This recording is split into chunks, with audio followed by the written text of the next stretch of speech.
Hey everybody, this is Harley. Making some more DOA videos.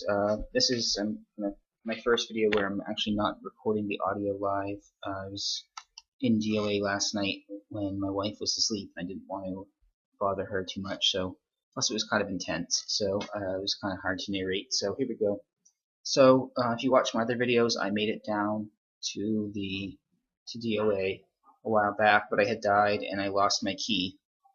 So to get a key, to do DOA, you need to have an Archon key, or a crystal key, I'm sorry. So to get that, you go to a quest master and type new class, Archon, and if no one has requested a key recently, I can't remember what it is, 4 hours, if you only get one key, or there's only one key that can be given out every 4 hours, something like that, maybe it's 2 hours, I don't know, he'll give you a crystal key.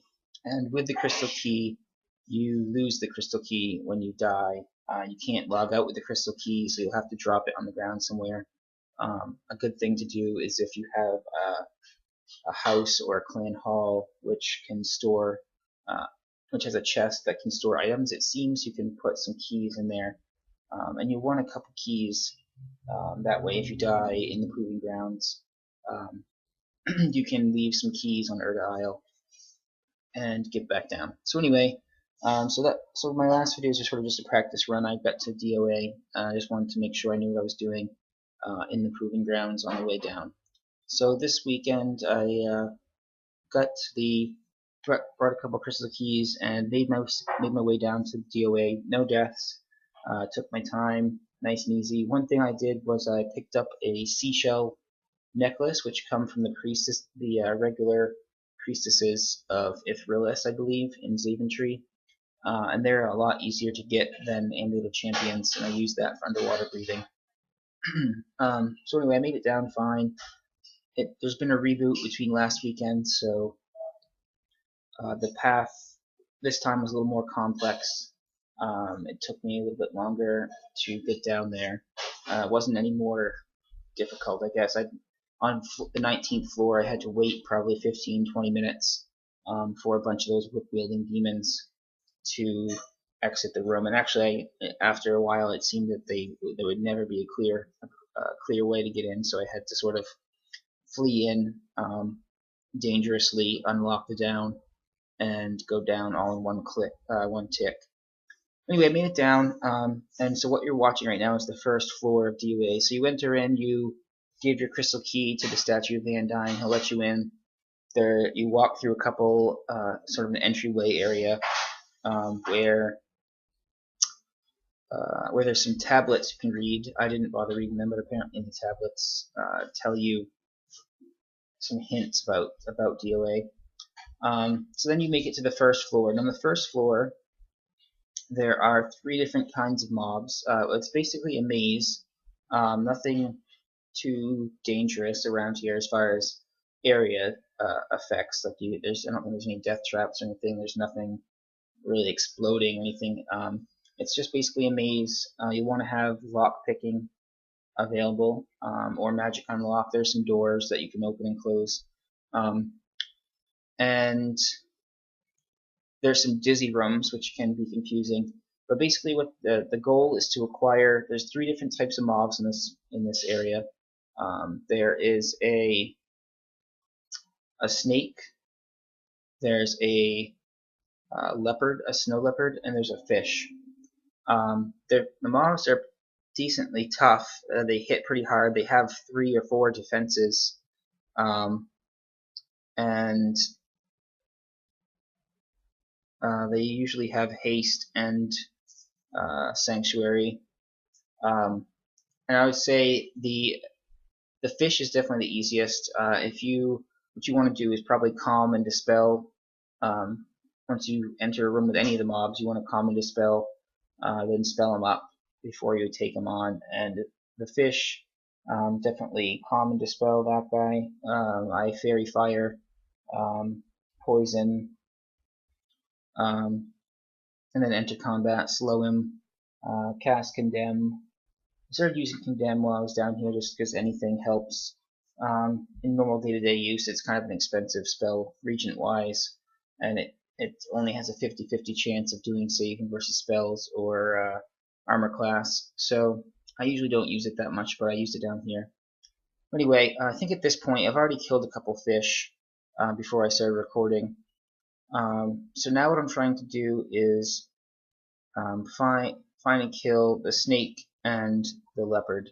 The leopard seemed the hardest.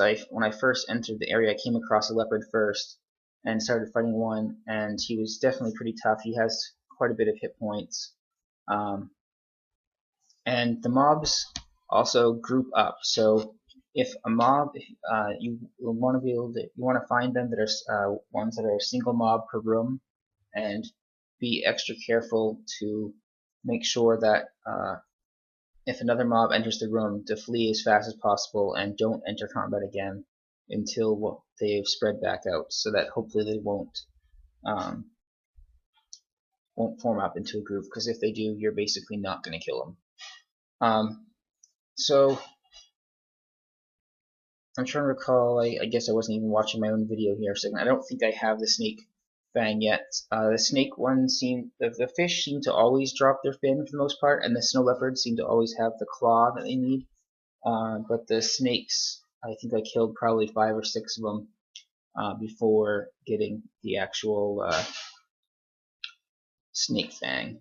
So here I am. A lot of this area is just wandering around, being lost.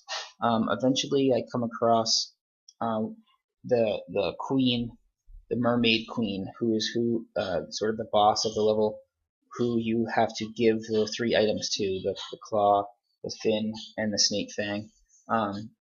And so I use a tactics a lot of people describe for maze areas, where once I find the queen, I drop like 5 golden coins near her room, and then 4 in all the rooms around that, and 3 in all the rooms around that, and 2, 1, etc. So that way, when I'm wandering around, I can find my way back fairly easily. Some of the rooms are water rooms, and you can't drop items on them, but it's not too big a deal.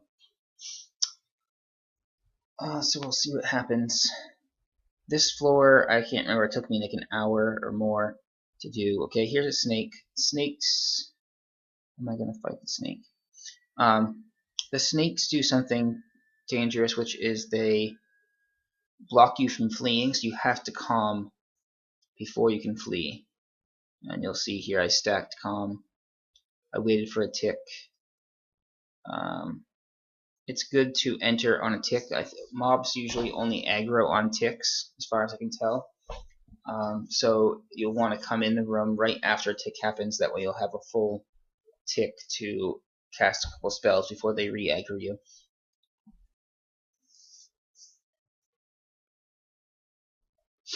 The snakes aren't too bad either. Besides the fact that you can't flee from them, they're not too strong. They don't have a lot of hit points either, so they're just dangerous if you are caught off guard, and or if they're grouped up. And they poison quite a bit, which is kind of annoying, but you'll have to deal with it.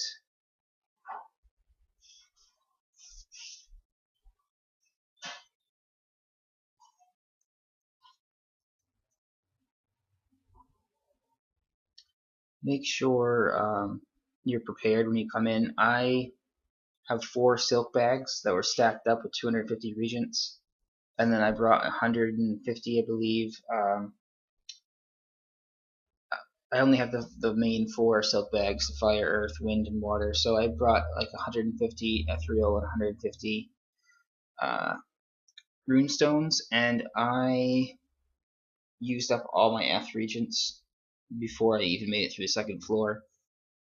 So something to consider. I don't know how anybody would ever be able to make it through. I guess if you're an ogre or something and you have 25 strength and you can carry a ton of bags, then whatever, do that. I'm an elf with 17 strength, so the amount of things I can carry is kind of limited. I guess I could carry more if I really wanted to, but something to consider. You're going to be doing a lot of dispelling, a lot of curing poison. I blew quite a few on Condemn and Room Shield, but mostly dispelling burned through my 150 or 200 or whatever I had ethereal regents. Some people say it's cheating. I have an enchanted letterbox, which is a quest item that lets me receive mail anywhere, which is really helpful here because in a pinch I can have my clan members mail me regents or sprigs to make herbalism mixes, which I did do on the slug boss, which is the next floor, which you'll see later in a later video. So anyway, there I got the AC Snake's Tooth. Not too bad. Throw that in my trunk. Some people mention dropping and hiding these if you think you're gonna die, but if you die on the first floor, then I don't know what to tell you, but I'm an elf. I suck at this game, and I didn't die first floor, so. Now, be prepared to be bored as hell here. The snow leopard is just, I don't know what it is. As an elf, I don't have a lot of hit points, and I can't deal a lot of damage, so it takes me forever to kill mobs. It's like a slow and steady method of killing mobs, just staying alive and trying to stay in combat as long as possible, and basically just debuffing, keeping them debuffed, keep myself buffed, keep myself healed. It takes a lot of spell points, and it takes a long time to take these things down, but the biggest thing is if they're keep them dispelled, keep them spelled up, and eventually over time you should whittle them down. So this snow leopard has a lot of hit points. It deals a decent amount of damage, and so you're about to witness sort of the grind of killing.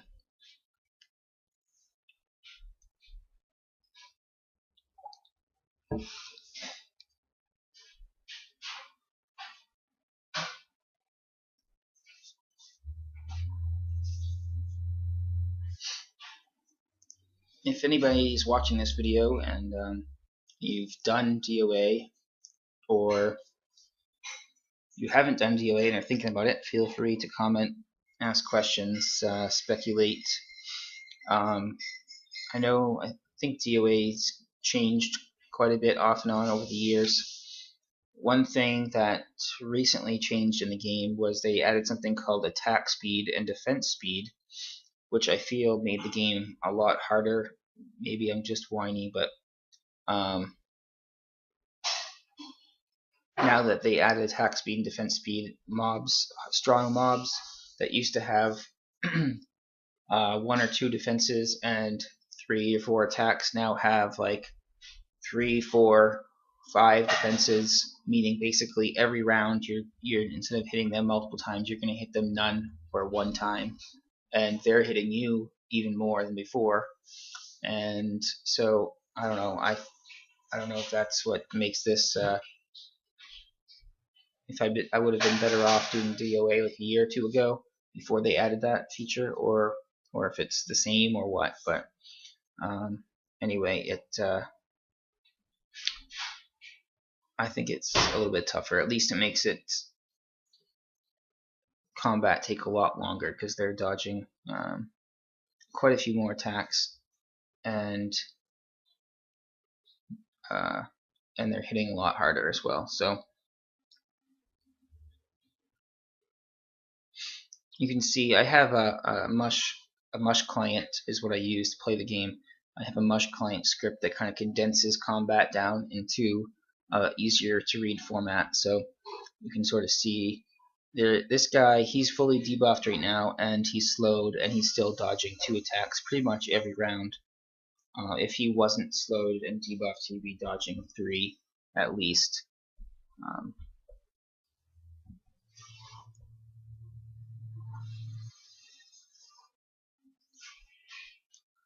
So basically what I do, if anybody's not familiar, I'm pretty sure probably most people are familiar if they're at this point watching this video, but there's the concept of combat rounds, and there's 3 seconds, I believe, between each round.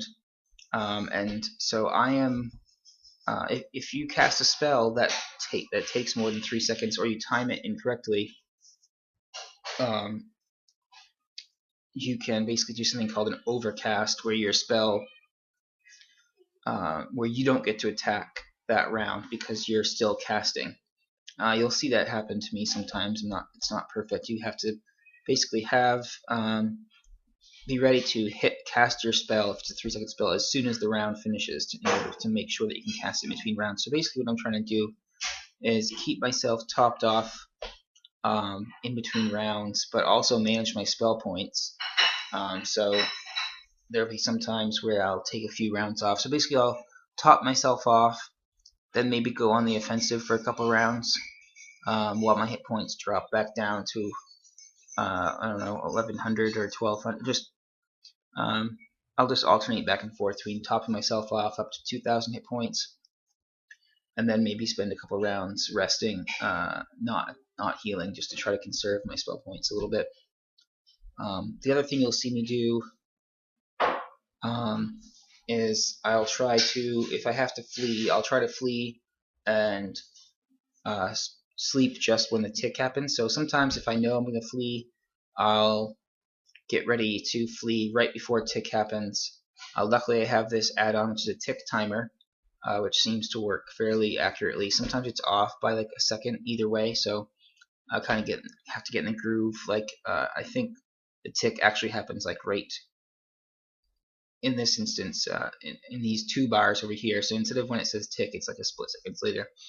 But either way, I'll sometimes try to flee when this tick bar is getting close to being down. Flee north, sleep. The other thing is, if I have time, I'll also try to remove my Ring of the Serpent, which is a ring that casts haste on me, because you regen more while you're sleeping without having haste on you. So try to take that off if I can.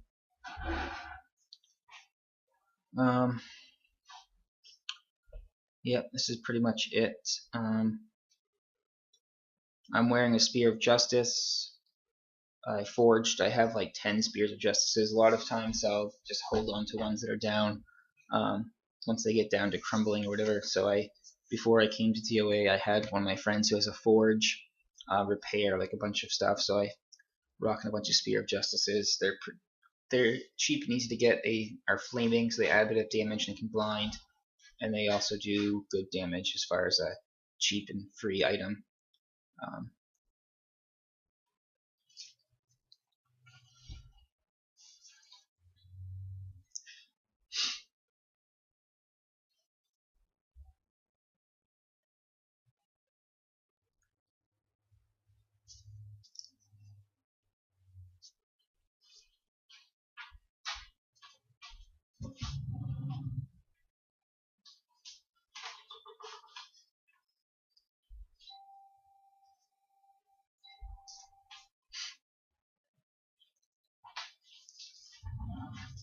Let's see. Well, as you can probably guess, eventually this guy goes down. And once I get the 3rd and final item, I have to make my way back to the room where the boss of the floor is. In general, the boss of each floor, even if it's not a boss that you have to kill, there's sort of a boss or somebody to talk to at least on each floor, I believe, and they're always in a south exit, and the room above them, I believe, is always no mob, which is good to know. That way, anyway, so if you're looking around, usually it's a south exit to the boss mob. So once I finally kill this snow leopard, I have all 3 of them, so I find my way back to the mermaid, who's the boss of this floor. I give her the 3 key items, and she gives me some type of key, I don't know, an ice key or something like that. And at this point, I still haven't completed the floor. If I died at this point, I'd have to start the floor over again. Actually, the keys aren't Banished Death, so theoretically, well, anyway, just you don't want to die once you have the key. The next phase, pretty much on every floor, is once you get the key, you then have to wander around the maze and find the down, which leads to the next floor. and they recently changed DOA, I guess, where once you go down, you're then sort of saved onto that floor, and if you die and come back, you'll automatically enter on the floor where you left off, which is cool. But just remember, that doesn't happen until you actually find the down, and sometimes finding the down can be a huge pain, as I later found out. It took me probably another 15 minutes to find the down after I completed this phase. I guess the other thing is, if you come across the down, you could also drop some coins around to sort of mark where the down is, which would be helpful. I didn't come across the down when I was wandering around at first, but I'll definitely be doing that in the future. Another thing, I guess, is according to some people, there could be multiple downs, and there can be fake downs, which is sort of a dick move that the imps could do to us. But hey, look at that, better acrobatics, 98%. I've already mastered dodge. Acrobatics is up there. I guess next up after that will be shield block and parry. I think mine are both in the 80s, but anyhow, yeah, I guess there could be multiple downs. I guess I didn't think you had to. I thought this was more of a PG thing, going down the proving grounds thing, which was where keep detect illusion up. Because in the proving grounds, I've definitely passed through some illusionary walls with detect illusion up, but once on the second floor here, I got the key and found a down, and my key didn't work. So I thought there might be a bug. Who knows? It could be a bug, or there might be multiple downs. Who knows? Some people who have been Archons for years are trying to tell me that yes, there's multiple downs, as if they know what it's like now, 10 years later. But I suppose there could be, and they're also telling me to wear detect illusion. So I guess that's something to consider. That sucks if it's true. I'll find out later when I go back to DOA and see what happens in the future, but something to be aware of, I suppose. So this guy's half dead. I might have to just stop narrating for a while because it's going to be 20 minutes of the same thing, just killing this guy. Slow and steady, be dedicated. You gotta stay on your toes the whole time. Keep him spelled up. Keep yourself healed up. Don't let yourself get dangerously low. Luckily, this guy doesn't have any super dangerous attacks. He just does damage, and he doesn't poison you, I don't believe. Just breathes frost and sometimes slashes you. He doesn't do a tail lash, which is good. He doesn't do anything too crazy, so just keep at it. I guess that's it for now. I will see you guys in the next video. Later.